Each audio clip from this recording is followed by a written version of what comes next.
Well, my function at OPI is to engage the participants into stimulating activities, with the idea for them to gain some self-confidence and self-esteem. Most of the time I'm usually in the back scheduling it, but I have this great opportunity to go with the participants to the Galapagos Islands, and I call them now my Galapagos friends. It was a once-in-a-lifetime opportunity. It was great for me to be able to see the participants shine. They opened up a lot while we were out there.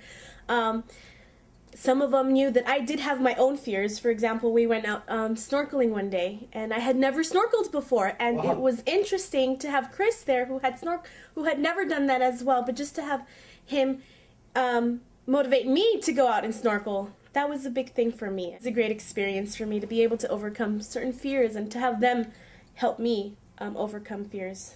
I danced. You danced? Yes. Wow. Wow. Wow. Supposedly did Alex dance? Did you get up there and dance? No, because I don't get paid. I only do things that I'm good at if I get paid for them. I That's that. I mean, what else to do? Just give away my free services? Yeah, I went to the Galapagos. It was really fun just being out of the country, seeing the wildlife, different cultures. I sang some karaoke one night, which was a good experience. Kind of got me out of my shell. Wasn't so anxious about it, and I had a really good time. Yeah, I definitely got closer to Aaron and Alex, both. Kind of understand them more, and definitely got closer to Maria, which was really cool because she's part of the program. I definitely feel more confident about myself because I was very anxious about going on a trip to a place that I have no idea what's going to go on and how things are going to go, but just going made me realize that I can actually go out and just be myself and just accept myself for who I am and just do whatever I want to do. I definitely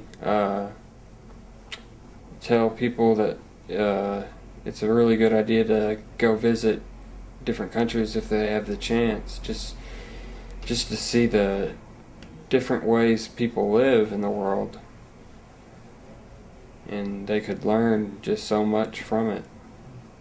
Running right at me, and I got scared, so I was running right at the water. Yeah, man, I'm standing by the water trying to have my flippers on. Oh, and then that one. And there's a huge one, like 10 feet, 15 feet behind me. These guys are running. And all of a sudden he starts charging me. And Aaron is just staring there, watching the sea lion charge me. And doesn't say a word. He's just frozen. These guys. And I hear him, gosh, and I turn around and he's like in, and I just start booking it into the water. I'm just like. These guys run right at you. They are dangerous. So I've been to a lot of places in Europe, but I've never really been to like the Galapagos Islands or Central America. Alright, so when I was in Ecuador, we went to the place where basically it's the 00 mark of latitude and longitude. And they have this whole little like monument set up with this tower, and there's a section where it's basically they perform scientific experiments. And it allows visitors to come in and see what the powers are like over there on 00. We were told that if we could balance an egg on this nail, we would get a certificate. And I was like, what? Like, this must be impossible then. Like, how's it going to happen? So everyone I was with tried. And Aaron got it for like half a second, and then it fell over.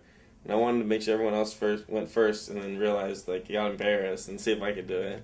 And came in, and like 20 seconds later, the egg was there, and I took a nice picture, and it's probably my favorite one. Yeah, it made me just want to stay in school, just because over there, the guides get paid actually more than the teachers do, because there's just a higher demand for the guides, and so it ends up creating kind of unfair market, because they go to school for how many years to teach, and then they go to school just for X, Y, and Z, and they end up pulling more money. So over here, there were guys driving the dinghies all the time, like little boats that go from the boat to the water and the sand back and forth. And those guys get paid like minimum wage. So it was kind of like, it made me really just want to stay away from that whole path when I come back over here and really make my own way. I had a great time, and I want to go somewhere else now. I just had fun. I really had fun. I had the opportunity to be able to see you guys interact with others on a different level. I mean, I guess I'm always behind the scenes, but this time I was with you guys in the scenes, and that was great fun. We saw so many cool animals. Hikes were wonderful, my favorite part. And I just had such a good time. And like, yeah, Chris almost like fell down the side of a mountain. Like, he's like rolling over to It's so barrel. funny. We're going through this narrow path, and Chris rolls, and it's like you can actually roll, and he rolls, and he's like, I'm looking at him, I'm like, Chris, but I could have actually had it in my hand, and he could have been okay. I could have pulled him up, but I was just like paralyzed. I was like, Chris, are you okay? Are you okay? So he stops. I was frozen, I couldn't do anything. It was And funny. I was like a couple feet away and I couldn't do anything. I was just frozen. Well, how was it for you, Chris? Yeah, it was pretty scary. I didn't think I was gonna make it. But you made it. Yeah. You made it. Would you do it again, Maria? I would definitely go back to the Galapagos with my friends, of course.